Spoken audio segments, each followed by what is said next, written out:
আসসালামু আলাইকুম। এখন বাজে গেছে টাইম প্রায় রাত 1টা। আর আমরা ক্লাবও আসলাম, সব একলগে বনো আসলাম। আর হঠাৎ রাহাল ভাই উঠে করে যে একটা জায়গা চা মিলে, খুব মজার চা। আর আমরা লুচি মিলি এই জায়গাত, ও আমরা ওই জায়গা খানিত লইয়া যাইতে রাহাল ভাই। এখনও দেখ আমরা সব উবা আছি, একলগে এখন রানা দিমু। বুঝছত নি তুমি তোমার বউরে ওয়াল কইলি বলে আমি এমন এক জায়গাতে আছি, এই জায়গাতে বাবা এটা বউ খায় না। এটা তুমি যত থেকে উঠি আইতেইব, এটা আমার ও তুমি যাইবা, আমি ঘুম থেকে উঠিয়া বিছানা থেকে উঠিয়া তোমার তৈয়া ঘুম লাগাইয়া এটার মুখে দিয়ে যাওয়া লাগবে। এখানে এমন এক জায়গা, এখানে এমন এক জায়গা মরার আগেও তারা কই তুইব আমি মরি, আমার ফাইদাই নাই তোমরা আমারে।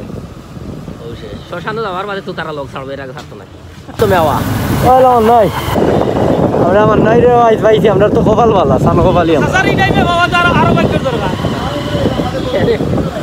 এখন আমরা যে জায়গাতে আছি বর্তমানে, ও সাইডটা হয়েছে কি মির্জা জঙ্গল, ও সামনে হয়েছে মির্জা জঙ্গল পয়েন্ট। আর এই সাইডটা দিয়ে খুব বেশি মেঘ দিছে, দেখতেও বুঝা যায় রোড ভিজা। আর আমরা এবার এখনো কোনো বৃষ্টি দিছে না, আমরা রাখিয়েছি।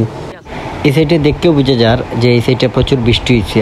আর আমরা যে জায়গা বাইরে আইছি এই রোডও খালি দিয়ে আছে বৃষ্টি দিয়ে। ধরেন ক্যামেরার সামনে আমার গুলাগুলো হয়ে গেছে, যে লাইট আলোর মাঝে ফুললে এগুলো আলোগুলা ছিটতে যায়। আর এখন আমরা আছি শেখঘাট পয়েন্টও আছি, ও ঠিক মসজিদর ডাইন সাইডেও ধরেন একটা দোকান। এই জায়গায় খুব ভালো চা বানায়, খুব মজার। পলাশর আইলেও যে বাইরে বেশিরভাগ মান্নাইল খানা খানি তার কাহিনী আছে নাইনি কেদা পলাশ খান্দস কিতার লাগি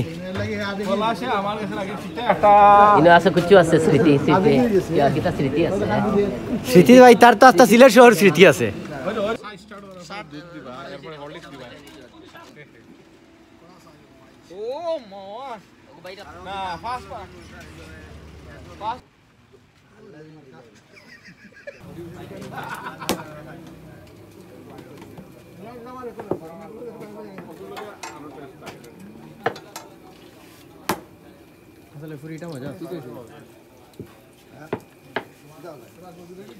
ও যে জায়গায় চা খাইলাম, এই জায়গার চাটা আসলে খুব মজা। আপনি আইয়া যদি না খাইন তাইলে বুঝতে পারতেন না। এই জায়গার লুচিটাও খুব মজা লাগে খাইতে। আর এই জায়গা তারা আসর পরে গিয়া দোকানটা খুলে, আর রাত 1টা-2টা পর্যন্ত থাকে। একটু থেকে আপনার শেখঘাট যে জামে মসজিদ আছে, ও মসজিদের ঠিক ডাইন সাইডে তানোর দোকানটা আছে।